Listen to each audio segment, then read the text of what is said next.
exemples sur le diagramme d'Amberger pour que vous compreniez très bien.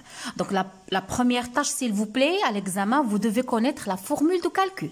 Vous devez l'apprendre par cœur. Et vous ne devez pas commettre une faute concernant le calcul de Q. Parce que si vous avez mal calculé le quotient pluviométrique, Q, il est erroné, donc effectivement, vous n'arrivez pas à déterminer l'étage à laquelle appartient votre station.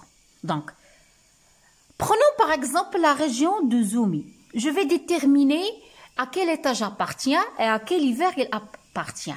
Parce que, comme je viens de le dire, Amberger, elle a subdivisé son diagramme en différentes zones, en différents étages. Étage humide, étage subhumide, étage semi-aride, étage aride, étage saharien et à différents hivers. Donc, je vais déterminer à quel étage appartient Zumi. Comment je vais procéder? La première des choses, je dois calculer la quotient de la région. Une fois que je trouve, je vais faire la projection. Regardez, ça, c'est le point Zumi. Donc, je vais faire la projection de Q sur mon axe.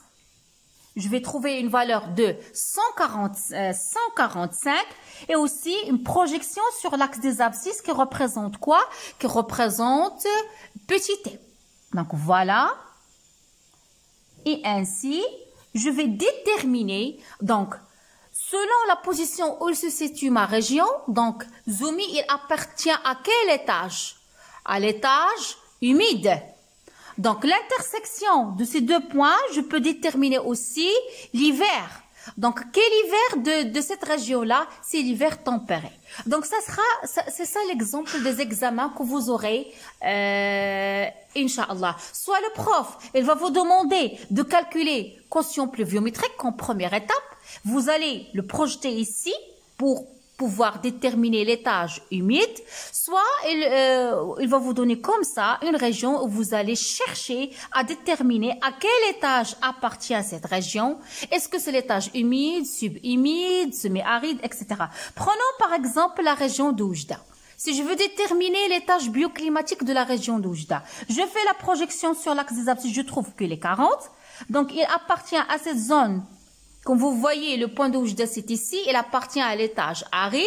Lorsque je fais la projection sur petit m pour déterminer son hiver, c'est l'hiver tempéré. Donc, d'ici là, on a pu montrer que le diagramme ombrothermique, quel est son objectif? C'est nous permet de déterminer le climat d'une région.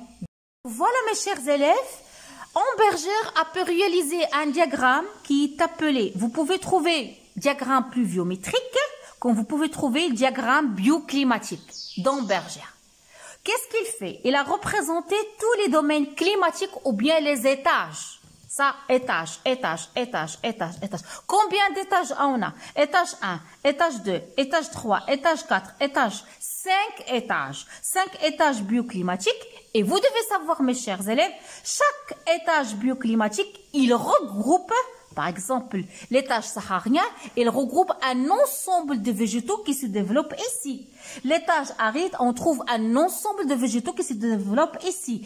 C'est-à-dire un ensemble de végétaux qui ont les mêmes conditions climatiques et écologiques. Ma capsule touche à sa fin, mes chers élèves. J'espère que vous avez bien maîtrisé la notion du quotient pluviométrique d'Amberger, la formule de calcul, les différents étages, étages humides, subhumides, semi-arides, arides, sahariens, hiver chaud, hiver tempéré, hiver froid, hiver très froid. Donc, vous n'aurez pas de problème concernant l'examen. Je vous souhaite bonne chance. Abonnez-vous à ma chaîne. Laissez-moi des commentaires. À bientôt. Au revoir.